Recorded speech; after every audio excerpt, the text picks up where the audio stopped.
The Brightwall Podcast, Season 1, Episode 4. The Brightwall Podcast is brought to you by listeners like you. If you'd like to help out production, go to patreon.com/emptysquare to become an official backer.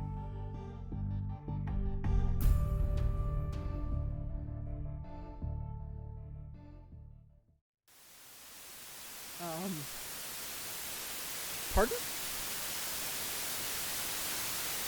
I can't see. What's that? You can't what? Where are you? Okay, good talk. We're coming to get you, okay? I promise. Somehow. I guess. Run.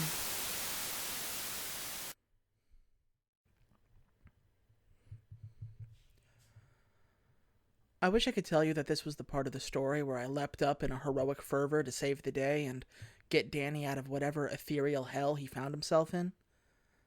But to tell you the absolute truth, I was too stunned to move. I had been so certain that it was all a hoax. For some reason, anyway. Even part of me now believes that that was just somebody trying to pull a prank on me to keep this thing going, but it was far too real for me to stop. I had thought about leaving everything and just going home several times, but that call made my choice for me. Every time since then, if I've made a move to leave, my anxiety, ironically, keeps me here. I had to keep going, you know? I made a promise. I tried calling his number back immediately, but... We're sorry. You have reached a number that has been disconnected or is no longer in service. If you feel you have reached this recording in error, what kind please of check the Silent number Hill and try your call bullshit again. am I in now? I swear to God, every We're goddamn sorry. time I You have think reached I'm... a number. I had a bit of a weak moment there. What a long year this week has been, am I right? I spent probably an hour after the call trying to brainstorm different places he could be. If anybody had him kidnapped or anything, but nothing came to mind. I was stuck. I hit a brick wall, but it was like a wall with a hole in it, just big enough to see into the other side. I could see where I wanted to go, I just had no way or clue how to get there. I felt this kind of oppressive feeling in my chest. This kind of hopelessness. The worry and fear slowly rising in my body until it crescendos into this lightning bolt of doom striking through my body like a white-hot wire. The call was the worst thing to ever happen to me. I didn't even really know what time it was, but I decided it was time to go outside, and maybe as luck would have it, I would just run into somebody who would know what else to do right now. If anything, I guess I could use the walk and the fresh air. It was crisp and chilly outside, which was unusual given the fact that at this point I think it was about late August. The sky was a pallid gray with clouds ominously overhead threatening to rain or snow or frogs, I guess. I don't even know with this place anymore. As I continued to just kind of stroll down the street aimlessly, I felt the ground shift out from under me. Like when you go from asphalt to sand or dirt, that kind of thing, but it was weird because I was pretty sure I never left the main road. But I wasn't really thinking clearly or paying enough attention to really take notice. Then the rain started. Slowly, at first, sprinkling here and there, just kind of enough to ruin your day, and then it got a little harder, and then a little harder still, until it felt torrential. Giant drops slamming into the ground, each one feeling like it could fill an Olympic-sized swimming pool. That'll snap you out of your stupor real quick, let me tell you. I clued back in and tried to get a grip on where exactly I was, but it was dark. Like, really dark. Oppressively dark. Like, I had been in Brightwall at night, but this was something else. I couldn't see anything. Not the trees beside me, not the ground below me. I held up my own hand, inches from my face, and I couldn't tell you how many fingers I had. I turned around and started walking back to where I came from, but then the rain started to pool. Poor drainage system in this town? I don't know. Trying to keep my head cool and my panic in check, but each step became more and more difficult, splashing around in the rainwater up to my ankle. Just trying to keep my balance was a struggle. It was like trying to walk in a river with a current trying to sweep you backwards. I reached out for something to grab onto, something to steady myself or something to hold me, but my hand just kind of frantically swatted at the air. It was all for naught. The water took my feet out like somebody pulling a rug out from under you. I hit the ground face first. The current was too quick to get my balance back, and away I went. I collided with every single tree branch I tried to reach out for earlier. I didn't know where I was going, but I was going quickly. I could feel my head start to fog. I couldn't see anything, but I felt as though the world was spinning. I felt almost like a static-like shock in the roof of my mouth, and I could feel myself slip out of consciousness. That's the part I'm absolutely sure about. But what I'm still a little shaky on is what happened directly afterwards. Just as I lost consciousness, I heard something. And now I'm not sure if it was something out there in the world or if it was just something in my head, but I could swear on the Bible I heard something. It was a voice. It wasn't angry, it wasn't even loud. It was almost a soothing, reassuring voice. I heard it say, "We told you to run." I woke up with the worst headache I have ever had. It felt as though I tried to give a brick wall a Shibata-style headbutt. The light burned a hole straight through my eyelids and right into my retina. Light, I thought. That's a good thing. Light's back. I couldn't get my eyes to clear enough to see exactly where I was. Bleary and shaky, everything kind of looked like a distended funhouse mirror version of itself. I wiped my eyes and tried to get my head back on straight. Everything started to come back into focus little by little, like a video game loading its textures. I couldn't recognize where I ended up. I kind of figured maybe I was out of town a little bit, by about 5 to 10 minutes or so. It was like the town itself wanted to spit me out. But something felt eerily familiar about it all. I was still inside the town, all right, because I recognized some of the buildings. The post office, the coffee shop. But it was like everything was slightly off. The color palette was different. Everything seemed a little bit newer, a little bit more put together. I could see people walking the streets, and it was more people than I have ever seen walk up and down Brightwall. It was almost bustling? Like everyone had a place to go and people to see. I started to walk towards them. All of them smiled at me or waved or said hello. I could see light in their eyes, which is an absolute 180 from the constant apathy and disdain I've experienced since I got here. Was I dead? That fall killed me, didn't it? Is Brightwall heaven? Because I swear to God, I am going to be so pissed if Brightwall is heaven. I walked over to the coffee shop, which to this point I had never actually been to, despite the fact that I've seen it a million times. Maybe coffee could help me out. I'd asked them to just inject caffeine into my veins if it helped. But apparently that's illegal now. Damn Congress. I got myself a cup and sat down in the patio out front. A group of maybe 5 or 6 people, probably about my age, sat around 2 tables pushed together. One of them, I really couldn't see what he looked like, was telling a story of some sort. And because I'm just that kind of nosy bitch, I decided to listen in. This was the first bit of outside entertainment I'd had in so long that didn't involve somebody being abducted by an eldritch horror or so. "So we entered this guy's house, right?" he said. "A nice little place, decent carpet, everything clean, no big dogs or anything, wide hallways, it's a dream. We get him up over the stairs pretty easy, in through the door, get him transferred to his couch. We have to go in like super slow motion, because I believe he was like 138 years old, give or take a decade or two. If we twisted him the wrong way or something like that, he'd explode into dust. So he's on the couch, TV's on, remote's in his hand, we're all set to leave. But just as we go to wheel the stretcher out of the house, he asks us to get his slippers. Now, I don't mind or anything, we do this kind of stuff all the time for people. He tells me it's in the closet, in the hallway. So I go, I find the closet in the hallway, and he tells me to be careful. And I'm like, why? You got like something booby-trapped back here? And he goes, no, it's just kind of cluttered. And look, we all have good and bad weeks with the cleanliness, plus the dude's just been in the hospital for a couple weeks. So I'm like, okay, not a problem. I go to open the door, and you know when you open like your dish cabinet and you can feel something about to fall? I feel that. And I'm like, uh-oh, what could that be? So I close it real quick and make sure nothing falls out. But like, this guy needs his slippers, right? So I slowly open the door a crack to see what's gonna fall out and prepare myself. And do you know what falls out? You're never gonna guess. Potatoes. Honest to God, I kid you not, potatoes. Hundreds of the things. It sounded like a hailstorm.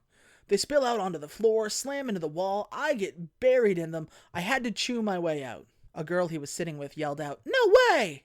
"Honest to God," he said.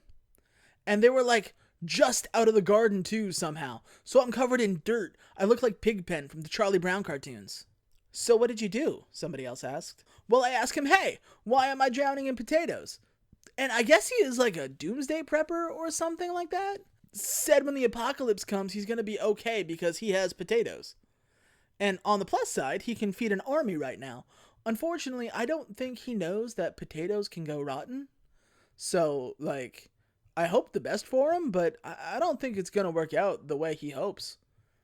Took us like a half hour to clean it all up, too. "Did he ever get his slippers back?" somebody asked, reading my mind. "Oh, right. Yeah, that's the kicker. His slippers weren't even in the closet. They were in his bedroom." This guy, whoever he was, had a real charisma about him. When he talked, people listened. Seemed like a good kid. I finally got a good look at him. He was tall, skinny, lanky kid with a lot of frizzy black hair that made his head look about 3 sizes too big. He reminded me of somebody, but I couldn't place who. So I just kind of sipped my coffee and tried to remember. Does he look like the guy from Scrubs? What's his name? God. Now I can't even remember the name of the guy who was in Scrubs who I think this guy looks like. Oh, this is gonna bug me all day. I'm just gonna look it up. I went to grab my phone out from my pocket and felt something fall to the ground. Oh, this day is bullshit, I thought. Stooping down to pick it up, it was a printout of something. I flipped it over and it stopped myself in my tracks. In my hand was the only picture of Danny we had from before the disappearance. And wouldn't you know it? Danny was a tall, skinny, lanky kid with a lot of frizzy black hair that made his head look about 3 sizes too big. You've got to be fucking kidding me, I thought. I listened to him talk a little bit more. I remembered the voice from the phone call. It was through the static, sure, but it was unmistakable. That was Danny Ingram. This didn't make any sense. He was dead. I was told he was dead, and yet he's called me on the phone and is right now sitting in front of me telling an amusing anecdote about potatoes and shut-ins. I couldn't figure it out. I've gone crazy. I must have. Brightwall's finally gotten to me. I watched as they continued to talk, seemingly introducing a new friend to the group, but I couldn't really care. I was staring wide-eyed. I must have looked like a complete madman, which makes sense because that's exactly how I felt. I needed to talk to him. I had to get some sort of answers out of him. Danny got some sort of text message and looked like he was getting up and ready to leave, so I got up to follow him. If anybody was paying attention to us, I was definitely cast as the crazy homeless man who was about to stab Danny and rob him of his sweetbreads. But I'll worry about appearances later. I waited until he was just about at his truck and I called out to him. "Excuse me," I yelled. But he either didn't hear me or that homeless look made him wary and put him off. And yeah, no, I don't blame him. "Danny!" I yelled. I waved. I jumped, trying to get his attention, but he gave me absolutely nothing. I decided I was just going to knock on his window. Fortune favors the bold, right? I made my way forward when I heard something that made me stop. It was like a gurgling. Like the kind your stomach makes when you're really hungry, but it was lower and angrier and more guttural. Like somebody was trying to gargle mud. Whatever it was getting louder and closer. The air started to smell like wet dirt. Things started feeling more humid and stagnant. I turned around despite that overwhelming feeling of dread that filled me up. Staring back at me was a creature. 6 foot tall, 3 feet wide, made entirely of mud and dirt cascading off of them in an infinite stream. Its gaping maw opened to an inky black void. Whatever it used for hands was reaching out towards me, grabbing at the air. The smell was getting stronger and more pungent. Its presence started to make me retch. I could feel sand and dirt in my hair already. I tried to run away, but I became stuck to the ground. Whatever sentient mud was leaping for us stuck us in place. I looked beyond the first one nearest to me, and I saw legions of them. What must have been, honest to God, hundreds of identical mud monsters moving effortlessly into the town, glomping onto buildings and people, crushing them into dirt and dust and debris. I tried to scream out for Danny to run, but fear rendered my voice nothing but an impotent squeak. I'm not a brave man. The creatures collided with the side of the truck as Danny slammed the door shut and trying to flee, but his hands were shaking far too badly to get the key into the ignition.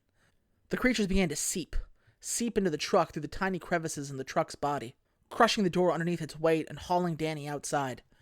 He screamed and kicked, and he tried to fight back, but every time he landed a blow, it just absorbed into its disgusting, muddy body. There was nothing anybody could do but scream, until one of the creatures threw himself at him. Jumping into his mouth and down his throat, Danny thrashed back and forward, trying desperately to get air, fresh breath that would never come. He began to vomit out sand and mud. It began to leak from his eyes and ears. I cannot accurately describe to you the terror in his eyes as the monsters all began to cascade upon him. One by one, they all threw themselves onto this ever-increasing pile of dirt where Danny used to be. Mud and refuse and trash. The horrified screamings and thrashings became quieter and quieter until we could no longer hear them. And then the mud sank back down into the ground, leaving nothing around whatsoever. Not even footprints. Danny was gone, and he died screaming. I was frozen to the ground. Even after the mud subsided, I couldn't move, I couldn't speak, I could only look around and gaze at the horror and terror and devastation that was happening to this town. And then it began to rain. Sprinkling at first, and then harder again. I had been through this before already, so I closed my eyes, partly to block out the sounds and the sight of the mudmen attack, partly because I was waiting for it all to be over, partly in hopes that this was all a dream I could wake up from, having never heard of Brightwall and its stupid problems. I let the rain rush down, and the current take me away again. I woke up to the same piercing light, the same throbbing headache, and the same lack of direction. I sat up and cleared the muck out of my eyes again. I was just outside the mayor's office. Closed for the day, apparently, despite it only being 3 in the afternoon. That's government work, am I right, folks? I contemplated making another appointment with the mayor to talk about what I saw. I figured she was so useful the last time we spoke, she'd want to hear more about this new development, but I decided to table it for later, once I had more information. I couldn't place exactly what happened to me back there. Was it a dream or a vision? Did I go back in time? How much does the town of Brightwall rip off from the island from Lost? But this was at least new information, and, if I could trust these visions, a clear story on what happened to Danny. The only issue remaining is, where in every fuck did he go? He could contact me somehow through the power of something. Wow, Andrew, he contacted you somehow through the power of something. Way to use that journalism degree. If anything, this podcast has been invaluable in keeping all the facts straight. Except for last episode, which for some reason I can't get to play on my machine anymore. If you guys are having trouble with it, let me know. Maybe it's just my stupid thing. But at this point, I decided it was far beyond my pay grade. And as much as I had avoided it since I got here, it was time to go to the police, who, I'd like to point out, I have never actually seen since I came to Brightwall, but I did know that they had a police station about 10 minutes away. And I thought at the very least they could get someone with some training to help put into action all the things I had gathered so far. I took the walk down to where the station was, and I really noticed the lack of people this time. Seeing Brightwall before so many attacks got me thinking about how lively this place used to be. Okay, I mean, like, it's no Vegas or anything, but people had fun and did things other than wander aimlessly from store to store and not answer my goddamn questions about missing people. I got to the police HQ, which had no police cars around it, no people standing around it, and an air of abandoned permeating its presence. But, I mean, everything is weird here, so I decided to give it a go. I knocked on the front door pretty hard to try to get somebody's attention, and the building fell over. It fell over. The building fell over. The front of the building fell over. It fell the fuck over! Like a giant piece of cardboard. It wobbled and fell backwards on what I assumed to be a vacant lot. Of all the things I've seen so far, this had to be up there with the most confusing. And annoying, all wrapped into one. Inside the giant nothing, where the police facade once stood, a young man in his early 30s looked at me almost sheepishly. "Oh, sorry, 1 second," he said. He went over to the side of the lot where a winch was resting and began to raise the cardboard set back to where it had once originally been.